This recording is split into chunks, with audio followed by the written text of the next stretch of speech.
Czajnikowy.pl. Dobra herbata. Dziś mamy coś takiego. Herbaty prosto ze Sri Lanki. Jednej firmy, jednej plantacji, 3 różne rodzaje. Skosztujemy, no i przy okazji porozmawiamy chwilę o czarnej herbacie ze Sri Lanki. Zapraszam.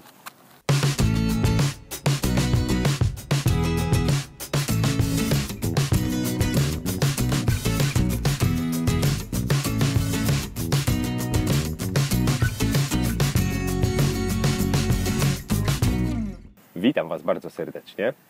Ceylon, wyspa, dzisiaj już Sri Lanka, Ceylon to stara nazwa, słynie z herbaty. No wiadomo gdzie leży, no i właśnie tylko i wyłącznie praktycznie z herbatą się nam kojarzy Ceylon, dlatego że większość wiodących firm, no głównie ekspresowych, które znamy z codziennego życia, to właśnie są plantacje ze Sri Lanki. No, Sri Lanka słynie właśnie z herbaty czarnej, przede wszystkim czarna herbata i tutaj dzięki uprzejmości jednego z naszych widzów mamy taki oto zestaw herbat, które przyjechały prosto ze Sri Lanki. W Polsce właściwie nieznana firma Bluefield Tea, też szczerze mówiąc nigdy nie słyszałem, jakoby 1921 rok datuje się założenie tych plantacji.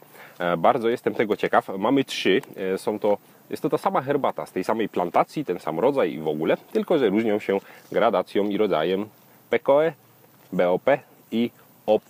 No może zaczniemy najpierw właśnie od tego, co oznaczają te wszystkie znaczki, które już mogliście w sumie zauważyć.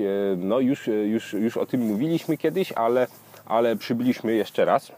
PKE oznacza to po prostu herbata kwiatowa, czyli nie chodzi tutaj o kwiat, no bo właściwie kwiatów krzewu herbacianego się do niczego nie używa. W odróżnieniu od herbaty liściowej, ta kwiatowa pochodzi z samego czubka herbacianego krzewu. Pewnie widzieliście nieraz te reklamy. Herbata z samych czubków krzewów herbacianych. No, słuchajcie, tak to się robi. Właściwie nic innego się nie zbiera, bo zbiera się te mniejsze, tam starsze liście gdzieś tam z dołu, to tylko właśnie do jakichś takich pośredniejszych herbat. Każda herbata powinna pochodzić z tych najmłodszych listków. PKE to jest właśnie kwiat herbaciany, który nie jest kwiatem w sensie botanicznym, tylko jest pączkiem, czyli nierozwiniętym listkiem oraz kolejnymi 2 listkami. To jest właśnie to, co się urywa, to jest ten kwiat herbaciany, to jest właśnie PKE i to jest podstawa produkcji herbaty. Kiedy pojawia się OP, to jest Orange PKE, czyli tutaj mamy no, jakoby pomarańczowy ten kwiat. To nawiązuje do tego, że jest to wyższa jakość herbaty, większe są te listeczki, no i ma to powiedzmy taki trochę pomarańczowy kolor, jakby no, chodzi o same liście, nie napar. Także to wyższa jakość. No i Broken Orange PKE to z kolei już herbata drobniejsza, po prostu łamana. To oczywiście się robi maszynowo. Drobne liście, po co się to robi? No, w ekspresówce macie pył, czyli herbata, która jest właściwie zmielona na taki proszek, zaparza się szybko. To jest zaleta właśnie takich drobnych herbat. Szybciej i mocniej się zaparzają, ponieważ powierzchnia jest większa.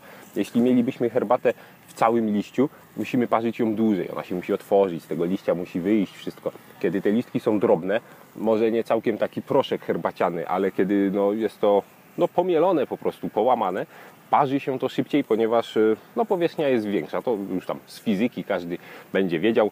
Woda łatwiej się dostaje, wyciąga esencję szybciej, mocniej i w ogóle no, po to się to robi. Bo mogłoby się wydawać, że herbata im większe ma liście, tym jest lepsza jakość. Rzeczywiście tak jest, ale właśnie wiele osób ceni sobie też herbatę, którą się szybko, mocno parzy. Po to jest BOP.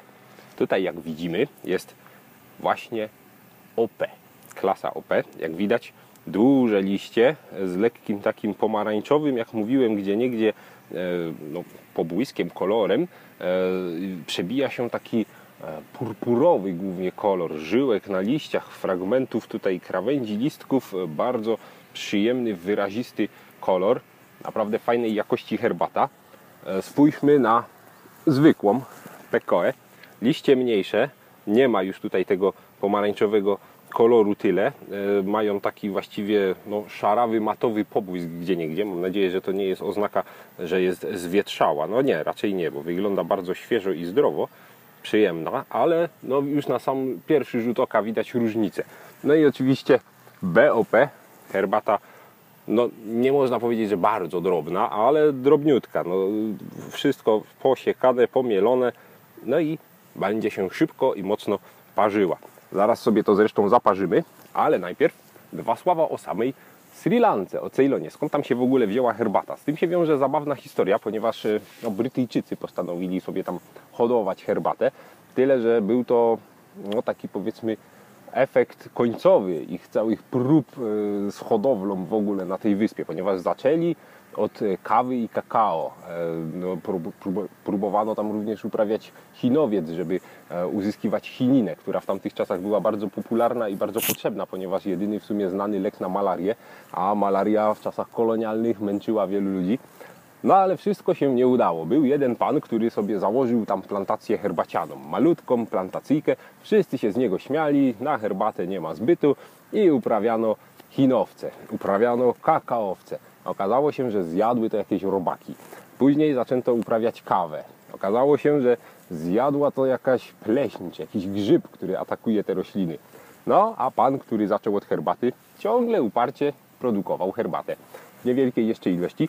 No i doszli do wniosku wszyscy, że no to chyba rzeczywiście tylko i wyłącznie herbata się tam udaje. No i mamy wiodący w ogóle rynek herbaciany w dzisiejszych czasach. Herbata jest już wszędzie. Warto pamiętać też o tym, że Brytyjczycy mieli problem, żeby zdobyć herbatę. Oni wtedy na siłę próbowali znaleźć jakieś miejsce, żeby uprawiać własną herbatę i uniezależnić się od Chińczyków. No tu wiadomo, jakie były cyrki, wojny opiumowe i tak dalej, jakieś wysokie ceny. Problem był też taki, że właściwie Chiny niczego nie chciały z zachodu. Nic nie było potrzebne, nie można było niczego im zaproponować, więc uzależniono no może nie cały kraj, ale wielu Chińczyków uzależniono od opium i potem sprzedawano opium. Tak czy inaczej, no był problem z herbatą chińską, Brytyjczycy bardzo chcieli mieć własną, no ale nie wiedzieli skąd ją wziąć. Chińczycy bardzo zazdrośnie strzegli swoich sadzonek i bardzo zazdrośnie strzegli sposobów uprawy i produkcji herbaty. Wysłano więc szpiegów. Jeden pan, który był botanikiem, co ciekawe, w tym momencie właśnie on odkrył, że herbata zielona i czarna pochodzi z jednej rośliny. Wcześniej myślano, że to są osobne w ogóle gatunki, osobne krzaki, zupełnie niezwiązane ze sobą rośliny. A on wreszcie pierwszy stwierdził, że to jest tylko różnica w procesie produkcji, że tak naprawdę jest to jedna roślina. On właśnie próbował ukraść z Chin sadzonki i szpiegować, jak się nimi zająć. W przebraniu chłopa wywiózł naprawdę ogromne ilości sadzonek i dostarczył Anglikom, którzy pierwszą w ogóle partię zupełnie zmarnowali. No ale w końcu jakoś te plantacje ruszyły. Okazało się, że miejsce idealnie nadaje się do uprawy herbaty. No i główna produkcja czarna, ponieważ no Anglicy kochali czarną herbatę, prawie nie pili żadnej innej, więc i cały przemysł się na tym skupił. No i stąd właśnie mamy czarną, ceylońską herbatę, cenioną na całym świecie do dziś. I zaraz sami również ją docenimy. Zaczynamy parzyć.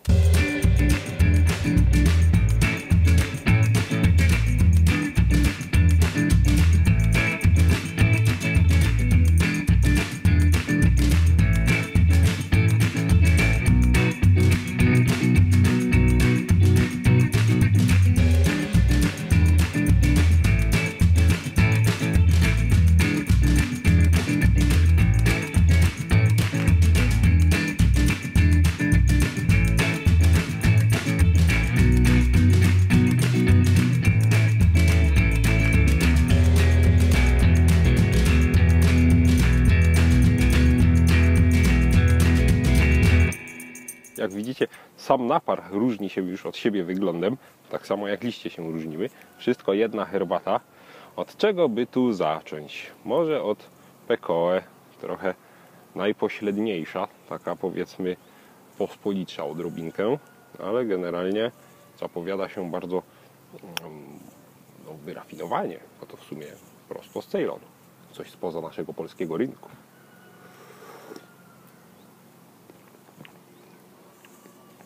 No, Ceylon, cóż tu dużo mówić. Bardzo dobre, naprawdę fajnej jakości herbata ceylońska. Użyliśmy niewiele wody, tak trochę po kipersku. Mimo to nie przeparzyła się, nie czuję jakiejś takiej wyraźnej goryczy. Bardzo przyjemna, fajny bukiecik. Sprawdźmy Orange Pekoe.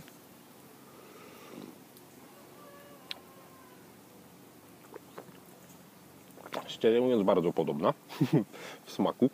Aromat trochę mocniejszy, chociaż sama herbata wydaje się słabsza. fajna, lekko jakby słodsza. Ta będzie najmocniejsza, Broken. Już sam napar jest ciemny, wręcz mętnawy, nieprzejrzysty praktycznie. Tak, ta jest cierpka, wyczuwa się goryczkę. Powinniśmy ją byli krócej trochę parzyć, bo tak jak mówiłem, łamana parzy się szybciej.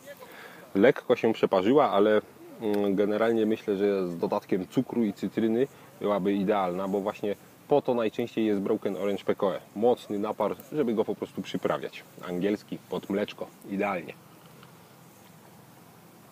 Naprawdę fajna. Wychodzi dodatkowa nuta, troszeczkę nawet jakby trochę owocowo. Jeśli o mnie chodzi, Orange PKE smakuje mi najbardziej, ale wszystkie są wyśmienite. No, jeśli będziecie kiedyś na Ceylonie, nie zapomnijcie skosztować. Przywoźcie sobie jako pamiątkę właśnie herbatę, bo raczej z tego Ceylon słynie. Herbata Ceylon, moim zdaniem, nadaje się na każdy stół, godna polecenia. Pamiętajcie, że jest to herbata bardzo świeżutka, o tym wcześniej nie mówiliśmy. Produkcja 30 kwietnia bieżącego roku. Bardzo świeżutka, najlepsza. Jeśli będziecie na Ceylonie, pijcie. Mają tam najświeższą swoją. Ta właśnie przyjechała prosto z Ceylonu i ledwo co zeszła z taśmy produkcyjnej, można powiedzieć.